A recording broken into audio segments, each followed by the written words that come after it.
Hello everyone, welcome to the IAS IPS factory. हम पढ़ रहे हैं आरएएस के पीवाईक्यूज और आज की हमारी पीवाईक्यू सीरीज में है इंडियन हिस्ट्री। राजस्थान हिस्ट्री के पीवाईक्यूज हम कवर कर चुके हैं, अभी हम इंडियन हिस्ट्री के कर रहे हैं। ठीक है, चलिए शुरू करते हैं। पहला क्वेश्चन है, सिंधु घाटी सभ्यता से सूची 1 को सूची 2 से मिलाना है। ब्रीही ब्रीही किसके लिए इस्तेमाल होता है? चावल के लिए, मृदक मूंग के लिए, यव जौ और इच्छु गन्ना। सही उत्तर हो गया डी। अगला प्रश्न है, हड़प्पा सभ्यता की उत्पत्ति के संदर्भ में निम्नलिखित में से कौन सा जोड़ा सही नहीं है? ईजेएच मैके ने सुमेर से लोगों का पलायन सही है। मार्टिमर व्हीलर ने सिद्धांत दिया था पश्चिमी एशिया से सभ्यता के विचार का प्रवसन, ये भी सही है। अमलानंद घोष, हड़प्पा सभ्यता का उद्भव पूर्व हड़प्पा सभ्यता की परिपक्वता से, तो ये भी सही है। चौथा है, एम आर रफीक, मुगल हड़प्पा सभ्यता से मेसोपोटामिया सभ्यता से प्रेरणा ली, तो ये गलत है। इसका सही जवाब हो जाएगा डी, क्योंकि रफीक मुगल ने तो कहा था कि प्राक हड़प्पा सभ्यता और विकसित हड़प्पा सभ्यता के बीच क्रमिक निरंतरता विद्यमान थी। अगला है, सर्वप्रथम मानव ने निम्नलिखित धातु का प्रयोग किया था। तो सबसे पहले मानव ने किसका किया था? तांबे का प्रयोग किया था। निम्न स्थानों में से किस एक स्थान पर सिंधु घाटी सभ्यता से संबद्ध विख्यात वृषभ मुद्रा या मोहर प्राप्त हुई थी? तो ये हड़प्पा से प्राप्त हुई थी। इसके और हड़प्पा सभ्यता की खोज किसने की थी? दयाराम साहनी ने। और मोहनजोदड़ो की किसने की थी? राखलदास बनर्जी ने। वहीं चौगुले की खोज की थी एन.जी. मजूमदार ने और लोथल की खोज की थी आर राव ने। लोथल कहाँ पर है? गुजरात में है, भोगवा नदी के तट पर।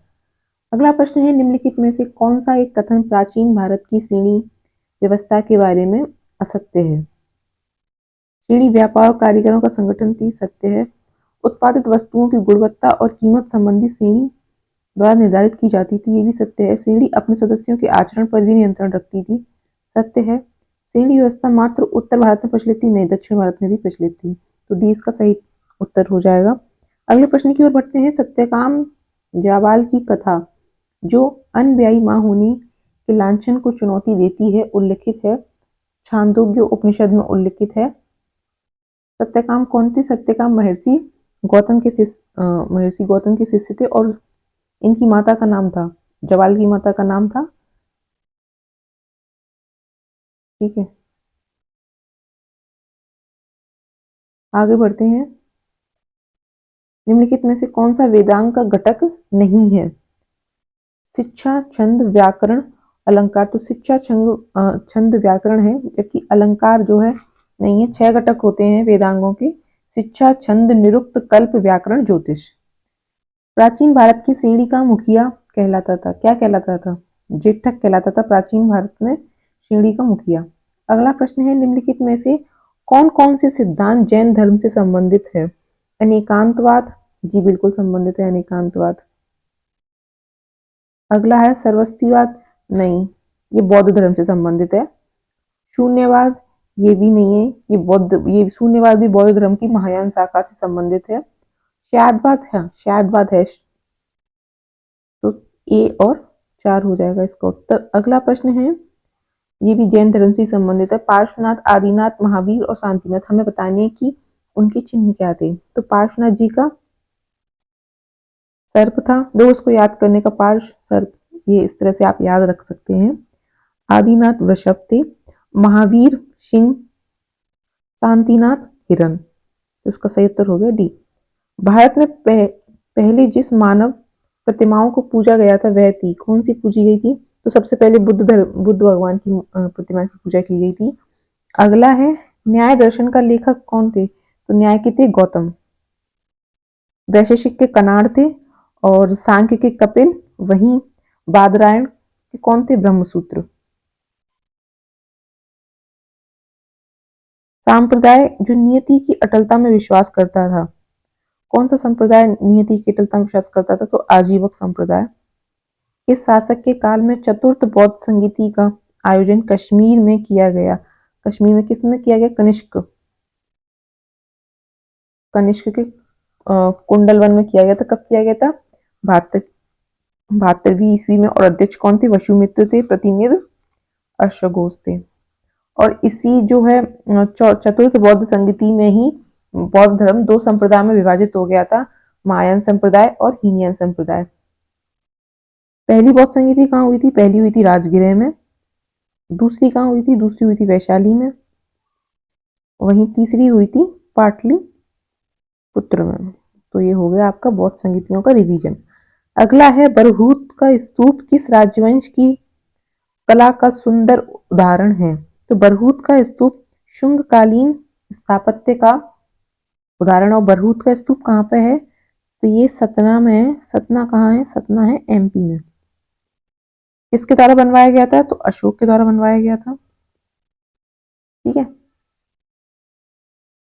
अगला है चंद्रगुप्त द्वितीय ने अपनी पुत्री प्रभावती का विवाह किस राजवंश में कर अपनी स्थिति को सुदृढ़ किया था? वाकाटक वंश में किया था चंद्रगुप्त द्वितीय ने अपनी पुत्री का विवाह। निम्न में से किस स्थान से शासक मीनेंडर के 16 सिक्के प्राप्त हुए? बैराट, जिसको विराट नगर भी कहते हैं। कहाँ पर ये? जयपुर में। और ये क्वेश्चन पहले भी रिपीट हो चुका है। अगला है निम्न में से कौन सा शासक गुर्जर प्रतिहार राजवंश से संबंधित नहीं है? तो है ये भरतभट्ट प्रथम, जो गुर्जर प्रतिहार राजवंश से संबंधित नहीं है। अगला है निम्नलिखित को सुमेलित कीजिए। कौन से राजवंश की राजधानी क्या थी? शुंग की राजधानी थी पाटलिपुत्र। ए का 4 यानी कि सी और डी हो गए गलत। सातवाहन की राजधानी पैठन थी, तो हो गया ए। कदम्ब की थी बनवासी, चंदेल, महोबा। 9वीं शताब्दी में निम्नलिखित में से किसके द्वारा चोल साम्राज्य की नींव डाली गई थी? चोल साम्राज्य की नींव किसने डाली थी? तो विजयालय ने डाली थी। अगला है पंकोदक सन्निरोधे मौर्य प्रशासन द्वारा लिए जाने वाला जुर्माना था, तो सड़क पर कीच फेंकने पर। निम्नलिखित में से कौन सा अधिकारी मौर्य प्रशासन का भाग नहीं था? युक्त, राजुक, प्रादेशिक और अग्रहरिक। तो अग्रहरिक जो है मौर्य प्रशासन का भाग्य नहीं था। अग्रहरिक प्राचीन भारत में थे। जो अग्रहरिक मतलब होता था जो भूमि की देखभाल करता था। युक्त का क्या मतलब था? राजस्व का प्रभावी को युक्त कहा जाता था।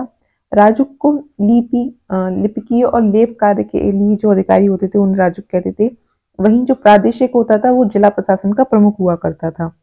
अगला प्रश्न है राजेंद्र प्रथम के बारे में निम्नलिखित कथनों पर विचार कीजिए। कौन सा कथन सत्य है? उसने गंगा घाटी में एक सफल सैन्य अभियान भेजा था, सही है। उसने गंगईकोंड चोलपुरम में एक नई राजधानी का निर्माण करवाया। उसने श्रीलंका के नरेश महेंद्र पंचम को पराजित किया, सही है। उसने व्यापारियों का एक दल चीन भेजा, तो ये गलत है, तो इसका सही उत्तर हो गया सी। अगला प्रश्न मौर्य काल में भूमि कर जो राज्य की आय का एक मुख्य स्रोत था किस अधिकारी द्वारा एकत्रित किया जाता था? तो सीताध्यक्ष द्वारा। और अग्रोनोमोई कौन थे? अग्रोनोमोई ये जलाशय और नहरों की देखरेख करते थे ताकि लोगों को जल की पहुंच हो सके। वहीं शुल्काध्यक्ष जो था ये चुंगी और शुल्क विभाग का अध्यक्ष होता था। अकराध्यक्ष खानों का नियंत्रण किया करता था। आगे बढ़ते हैं। गुप्त काल में गुजरात, बंगाल, दक्कन, तमिल राष्ट्र में स्थित केंद्र किससे संबंधित थे? तो वस्त्र उत्पादन से संबंधित थे ये सब केंद्र। मौर्यकालीन मूर्तियों में मणिभद्र यक्ष नाम से अंकित मूर्ति किस स्थान से प्राप्त हुई है? परखम से।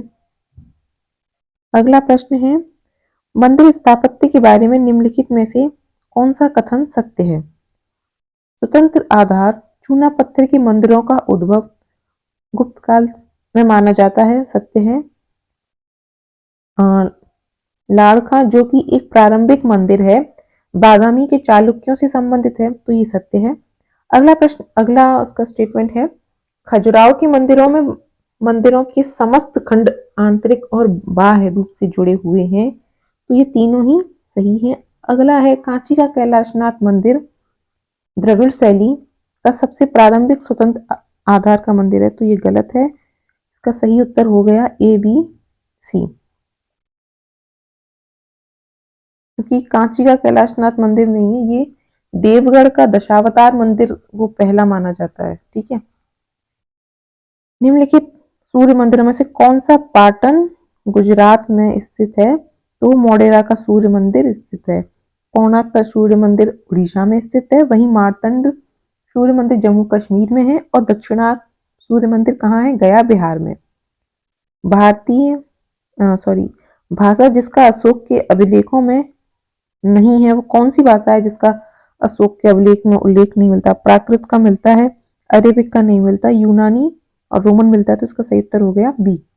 निम्नलिखित में से कौन सा हिंद यमुनों पर वासुदेव संप्रदाय के प्रभाव को संकेत करता है?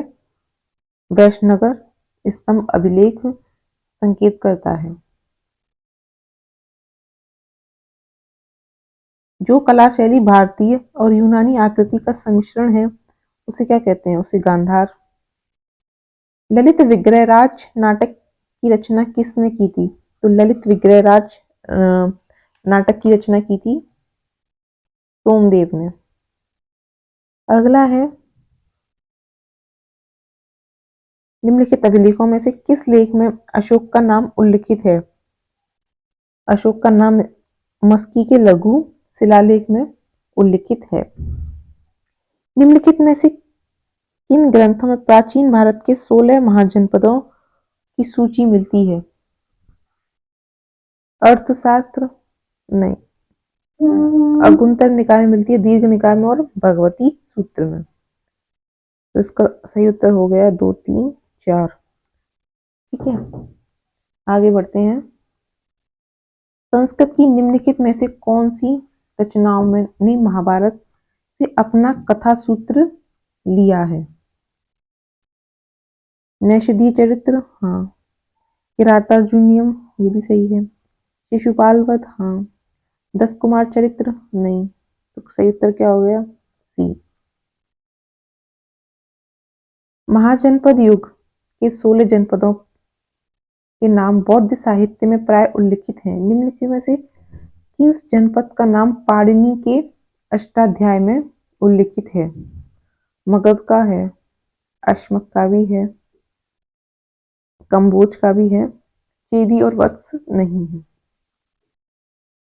त्रिपिटक ग्रंथ किस धर्म से संबंधित है? तो त्रिपिटक बौद्ध धर्म से संबंधित है। कौन कौन से हैं त्रिपिटक? सुत्त पिटक, विनय पिटक और अभिधम्म पिटक। अष्टाध्याय के लेखक कौन थे? तो अष्टाध्याय के लेखक हैं पाणिनि। देखो कैसे रिपीट होते हैं क्वेश्चन। इसमें अष्टाध्याय का लेखक पूछा है और इसमें पाणिनि के अष्टाध्याय के बौद्ध साहित्य कौन कौन से जनपद हैं। तो इस तरह थीम रिपीट होती है। डायरेक्ट क्वेश्चन अगर हमें लगे कि आरपीएससी सीधे ही सीधे क्वेश्चन पूछ लेगा तो नहीं होता है, बट हम पीवाईक्यू से उस थीम को पकड़ सकते हैं और उस थीम के आसपास की चीजों को पढ़ के अपने एग्जाम का पूरी प्रोडिक्शन कर सकते हैं कि हाँ इस तरह के क्वेश्चन आएंगे। बढ़ते हैं अगले प्रश्न की ओर। संगमकालीन साहित्य में कौन को मन्न किसके लिए प्रयुक्त होते थे? तो राजा के लिए। अगला है दिल्ली सल्तनत में दीवाने अर्ज विभाग की स्थापना किसने की थी? बलबन ने। निम्नलिखित में से कौन सा युग्म सुमेलित नहीं है? रजिया सुल्तान दिल्ली सही है, बहादुर शाह गुजरात सही है, बाज बहादुर मालवा सही है, चांद बीबी अवध नहीं। तो इसका सही उत्तर हो जाएगा डी, क्योंकि ये चांद बीबी बीजापुर और अहमदनगर की संरक्षक थी। कौन थी चांद बीबी? ये हुमायूं की बेगम थी। सल्तनत काल में सोनधर था। सोनधर क्या था सल्तनत काल में? भूराजस्व पर एक उपकर नहीं, नहरी जल पर लगाया गया कर नहीं, गंगा के दोआब में लगाया गया विशेष कर नहीं, कृषि विकास के लिए किसानों को दिए जाने वाला ऋण था सोनधर। कौन से काल में था? मध्यकाल। अब है विजयनगर। कृष्णदेवराय द्वारा निम्नलिखित किस कवि को आंध्रा कवि पितामह की उपाधि दी गई थी? ये दी गई थी अल्लसानी पेड्डनान को, क्योंकि कृष्णदेवराय में अष्टदिग्गज रहते थे, उसमें से ही एक आंध्रा कवि को उन्होंने पितामह की उपाधि दी थी। निम्न कथनों पर विचार कीजिए और सही कथन का चयन कीजिए। विजयनगर के शासक कृष्णदेवराय ने आमुक्तमाल्य ग्रंथ की रचना की, सही है। कृष्णदेवराय को आंध्र भोज के नाम से भी जाना जाता है, ये भी सही है। उनके दरबार में अलसानी पेंडा नामक राजकवि सुशोभित था, जो संस्कृत और तमिल दोनों भाषाओं का ज्ञान होता था। तमिल नहीं है, तेलुगु है, इसलिए ये हो जाएगा गलत। अब देखो, ये 2021 का क्वेश्चन है, यही सेम थीम रिपीट हो गई है 2023 में, तो इस तरह से हमें नजर रखनी चाहिए। और रिपीटेडली आ रहा है, देखो इसमें भी अष्टदिग्गज, ये तीनों ही अष्टदिग्गज से रिलेटेड है। अष्टदिग्गज किस राजा से संबंधित थे? कृष्णदेवराय। अगला प्रश्न, निम्नलिखित में से किस सूफी संप्रदाय का प्रसार मुख्यतः सिंध, मुल्तान, पंजाब तक ही सीमित था? सुहरावर्दी सिलसिला। इसके संस्थापक कौन थे? सुहरावर्दी सिलसिले के शिहाबुद्दीन सुहरावर्दी थे, और इनका सिंध, मुल्तान और पंजाब तक ही सीमित था। अगला प्रश्न है, अकबर द्वारा फतेहपुर सीकरी में निर्मित किस इमारत में बौद्ध स्थापत्य कला का अनुसरण किया गया है? तो पंचमहल में। पंचमहल, इसमें क्या है? पंचमहल मतलब 5 मंजिला इमारत है ये पंचमहल, जिसमें बौद्ध स्थापत्य कला का अनुसरण किया गया है। अगला है, अकबर काल में भू राजस्व व्यवस्था एक प्रसिद्ध नीति आईने दहसाला पद्धति किसके द्वारा निर्मित की गई थी? तो ये टोडरमल जी के द्वारा निर्मित की गई थी। याद रखना, टोडरमल शेरशाह सूरी के दरबार में भी रहा था। 16वीं शताब्दी में संपन्न महाभारत का फारसी अनुवाद कहलाता है रज्मनामा। तो महाभारत का फारसी अनुवाद क्या कहलाता है? रज्मनामा कहलाता है। और इसको कब हुआ था? बादशाह अकबर के समय इसका फारसी में अनुवाद कराया गया था। अगला है, मध्यकालीन ग्रंथ मान कौतूहल की विषय वस्तु है हिंदुस्तानी शास्त्रीय गायनों के रागों का संकलन। किताबुल हिंद की रचना के प्रसिद्ध लेखक का नाम क्या था? किताबुल हिंद किसकी रचना है? अल-बरूनी। अगला है, ये हमें मिलान करना है, सुमेलित कीजिए वास्तु शैली और संबंध राजवंश कौन कौन से हैं? मेहराब की निचली सतह पर कमल कली की झालर खिल्जी। अष्टभुजीय मकबरों का उदय किसके शासनकाल में हुआ? तुगलक। स्तंभों में बोधिगोई का प्रयोग विजयनगर साम्राज्य। झुकी हुई दीवारों के साथ विशाल मुख्य द्वार तो सरकी। निम्नलिखित में से कौन सी इमारतें फतेहपुर सीकरी के हरम सराखंड का हिस्सा हैं? जोराबाई का महल है, पंचमहल भी है, मरियम का घर भी है, और बीरबल का घर भी है, यानी कि सभी हो गई। दिल्ली में कौन सा ऐतिहासिक स्मारक भारतीय तथा फारसी वास्तुकला शैली का उदाहरण है? हुमायूं का मकबरा। वरकरी संप्रदाय की मुख्य पीठ अवस्थित है। वरकरी संप्रदाय की मुख्य पीठ कहाँ अवस्थित है? पंढरपुर में। निम्न में से कौन चिश्ती सिलसिले से संबंधित नहीं है? शेख अब्दुल जिलानी चिश्ती सिलसिले से संबंधित नहीं थे। शेख मुहिद्दीन, ख्वाजा कुतुबुद्दीन बख्तियार काकी और निजामुद्दीन औलिया, ये सब संबंधित थे। अजमेर में ख्वाजा मोइनुद्दीन चिश्ती की दरगाह पर भेंट करने वाला प्रथम मराठा सरदार कौन थे? राजा साहू, शिवाजी के पौत्र। सूची 1 को सूची 2 से सुमेलित कीजिए। मुरीद सूफी शिष्य, मुर्शीद सूफी गुरु या पथ प्रदर्शक। अभंग विठोबा को समर्पित भक्ति काव्य है। वहीं पुष्टि ईश्वर की अनुकंपा, तो हो गया इसका आंसर बी। ईश्वर केवल मनुष्य के सद्गुणों को पहचानता है, उसकी जाति नहीं पूछता। दुनिया में कोई जाति नहीं है, यह सिद्धांत किस भक्ति संत का है? गुरु नानक। केंद्रीय विधानसभा के निम्नलिखित में से कौन से निर्वाचन भारत शासन अधिनियम 1919 के तहत हुआ? 1926 का और 1945 का। सही। ये यूपीएससी का रिपीटेड क्वेश्चन है भाई, इसीलिए अगर आरएएस का एग्जाम देने जा रहे हैं तो बेटर होता है कि एक बार प्रीवियस 3 ईयर्स के तो आप यूपीएससी की पीवाईक्यूज देख ही जाओ, और अगर 5 ईयर्स के देख जाते हो तो और भी बेटर है। निम्नलिखित में से कौन सा एक युग्म सुमेलित नहीं है? रिंग फेंस की नीति वॉरेन हेस्टिंग्स, ठगी का दमन विलियम वेंटिक सही है, वर्नाकुलर प्रेस एक्ट कर्जन गलत है, इल्बर्ट रिपन सही है। आगे बढ़ते हैं। अधोलिखित कथन 1 और 2 को पढ़ें और नीचे दिए गए कूटों में से सही का चयन करें। 1813 के चार्टर एक्ट से मुक्त व्यापार की नीति को प्रारंभ किया गया सही है। 1813 से भारत की आर्थिक नीतियां इंग्लैंड के औद्योगिक बुर्जुआ वर्ग के हितों से निर्धारित होने लगी थी, दोनों सही हैं। भारत में प्रथम 3 विश्वविद्यालय कलकत्ता, मद्रास, बंबई की स्थापना किस वर्ष की गई? 1857।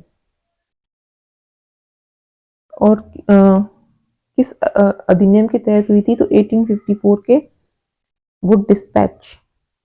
गोपाल कृष्ण गोखले ने भारत सेवक समाज सर्वेंट्स ऑफ इंडिया सोसाइटी की स्थापना किस वर्ष की? 1905 में की। विधवा पुनर्विवाह को प्रोत्साहित करने के उद्देश्य से 1871 में राजमुंदरी सोशल रिफॉर्म एसोसिएशन की स्थापना की गई थी वीर सेरिंगम द्वारा। निम्न वक्तव्यों पर विचार कीजिए और उत्तर का चयन करें। 19वीं सदी के सामाजिक धार्मिक आंदोलनों के कारण भारत का आधुनिकीकरण हुआ सही है।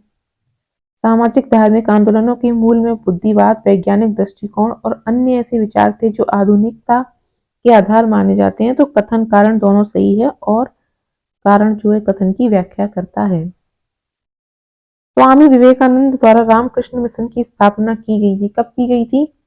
1897 में। भारत का प्रथम आधुनिक पुरुष किसे माना जाता है? राजा राममोहन राय को। 19वीं सदी के महानतम फारसी समाज सुधारक कौन थे?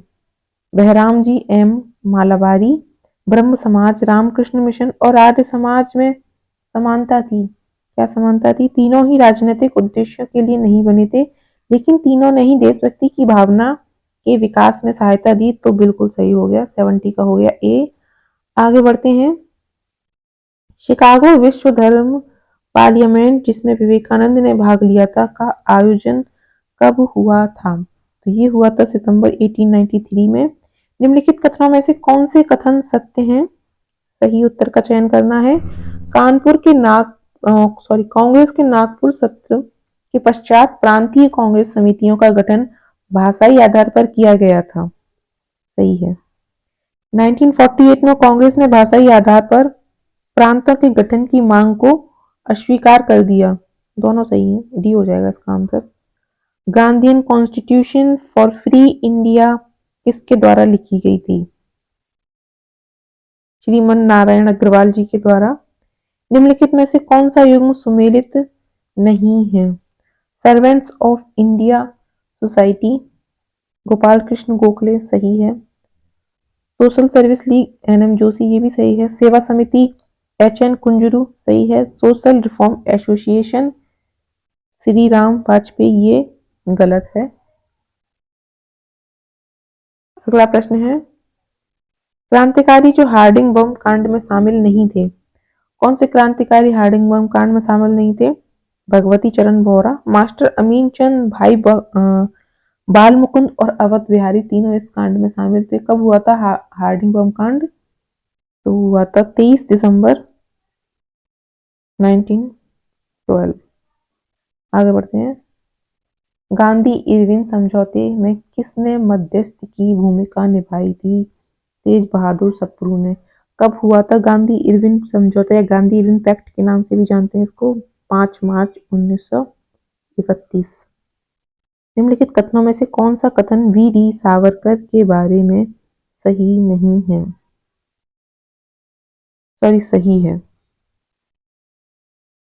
उन्होंने अभिनव भारत नामक क्रांतिकारी संगठन की स्थापना की थी। सही है।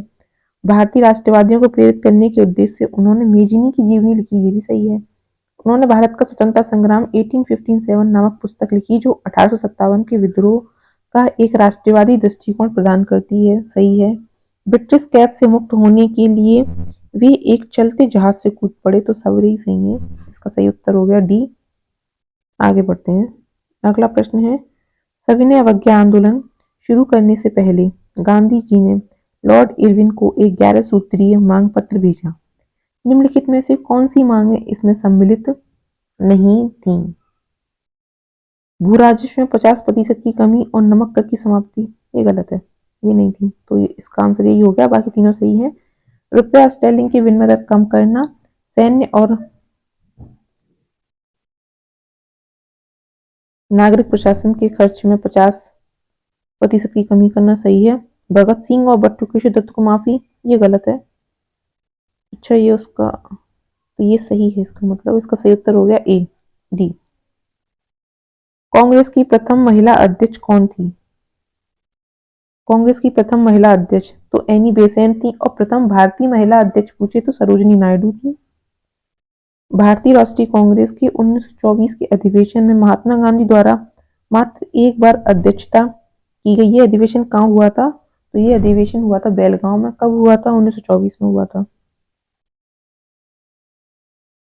14 जुलाई 1942 को कांग्रेस कार्य समिति द्वारा भारत छोड़ो आंदोलन का प्रस्ताव कहाँ पारित किया गया? वर्धा में। द्वितीय गोलमेज सम्मेलन में कांग्रेस का प्रतिनिधित्व किसने किया था? गांधी जी ने किया था। अरे सॉरी, गांधी जी ने, तो डी होगा इसका आंसर। कांग्रेस के त्रिपुरा अधिवेशन के पश्चात सुभाष बोस और दक्षिण पंथ का समस्त झगड़ा कृष्ण किस प्रश्न पर केंद्रित हो गया? कांग्रेस कार्यकारिणी समिति के गठन पर केंद्रित हो गया था। सुमेलित करना है कौन से केस से कौन रिलेटेड है। हावड़ा षड्यंत्र केस से कौन रिलेटेड थे? जतिननाथ मुखर्जी। लाहौर षड्यंत्र केस से कौन रिलेटेड थे? राजगुरु। दिल्ली षड्यंत्र केस से मास्टर अमीचंद, और अलीपुर षड्यंत्र केस से अरविंद घोष। सी हो गया इसका सही जवाब। हावड़ा षड्यंत्र केस कब हुआ था? हावड़ा कहाँ हुआ था? पहली चीज, हावड़ा कलकत्ता में है, तो वहां हुआ था, और 1910 में हुआ था, 24 जनवरी 1910 को। लाहौर हुआ था 1930 में। वहीं दिल्ली षड्यंत्र केस 1912 में हुआ था, और अलीपुर 1908 में हुआ था। भारतीय राष्ट्रीय कांग्रेस का सितंबर 1920 में कलकत्ता में जो विशेष अधिवेशन आयोजित किया गया था, जिसमें असहयोग आंदोलन का प्रस्ताव पारित किया गया था, उसके अध्यक्ष कौन थे? लाला लाजपत राय थे। कलकत्ता अधिवेशन जिसे विशेष अधिवेशन भी कहते हैं। अगला है, भारत छोड़ो आंदोलन के दौरान कनकलता बरुआ नामक एक कन्या ने जनता का एक जुलूस निकाला और पुलिस की परवाह न करते हुए थाने में घुसने के प्रयास में गोली खाई। यह घटना किस स्थान की है? तो ये घटना है गोहपुर की। निम्नलिखित घटनाओं का सही कालक्रम चुनिए। लखनऊ समझौता हुआ था 1916 में। जलियांवाला बाग हत्याकांड हुआ था 1919 में। बाल गंगाधर तिलक की मृत्यु, स्वराज दल की स्थापना। बाल गंगाधर तिलक की मृत्यु 1920 में हुई थी, वहीं स्वराज दल की स्थापना 1923 में हुई थी। 1-3 ये हो गया इसका सही जवाब। निम्नलिखित घटनाओं पर विचार करें तथा निम्न में से सही उत्तर का कालक्रम चयन करें। जलियांवाला कांड 1919, 13 अप्रैल 1919 को हुआ था। स्वराज पार्टी का निर्माण हुआ था 1 जनवरी 1923 को। दांडी मार्च हुआ था 12 मार्च 1930। वहीं नौजवान भारत सभा 1925 में हुई थी, इसकी स्थापना। ठीक है, तो इसका सही उत्तर हो गया सी। इस राज्य में साम्यवादी दलों ने संयुक्त रूप से भूपोर्तम आंदोलन चलाया है? तो आंध्र प्रदेश। कवि इकबाल जिन्होंने सारे जहां से अच्छा लिखा भारत के किस स्थान से संबंधित हैं? पंजाब। किस वर्ष में जनगण मन को भारत के राष्ट्रगान के रूप में अपनाया गया? 1950 में। इंडियन इंस्टीट्यूट ऑफ साइंस की स्थापना बंगलौर में कब और किसके प्रयासों से की गई? 1909 में जमशेदजी टाटा के प्रयासों से की गई थी। अगला है सेंट्रल इलेक्ट्रोकेमिकल रिसर्च इंस्टीट्यूट की स्थापना अल्लप्पा चेट्टियार, डॉक्टर शांति स्वरूप भटनागर और पंडित जवाहरलाल नेहरू के प्रयासों से कहां और कब की गई थी? Karaikudi 1953। National school of design कहाँ स्थित है? अहमदाबाद। कंधमाल किस राज्य में है? उड़ीसा। धावड़िया वे व्यक्ति होते थे, धावड़िया कौन होते थे? जो कारवां व काफिलों को लूटते थे। अंधा युग के लेखक कौन है? धर्मवीर भारती हैं। किस वर्ष में सोवियत संघ रूस बना था? सोवियत संघ रूस बना था 1991 में, जब इंडिया में एलपीजी रिफॉर्म्स आए थे। मधुबनी लोक कला किस राज्य से संबंधित है? तो मधुबनी बिहार से संबंधित है। स्वर्ण कमल पुरस्कार किस क्षेत्र में दिया जाता है? स्वर्ण कमल पुरस्कार आपको दिया जाता है सिनेमा के क्षेत्र में। शक संवत के अनुसार 22 जून और 23 जुलाई के मध्य के काल को किस माह के रूप में जाना जाता है? आषाढ़। इस तरह हमारे इंडियन हिस्ट्री से जितने क्वेश्चंस आए हैं वो हो चुके हैं पूरे। मिलते हैं आपसे अगली वीडियो में, तब तक के लिए आप इसको रिवाइज कर लेना। ठीक है, बाय बाय।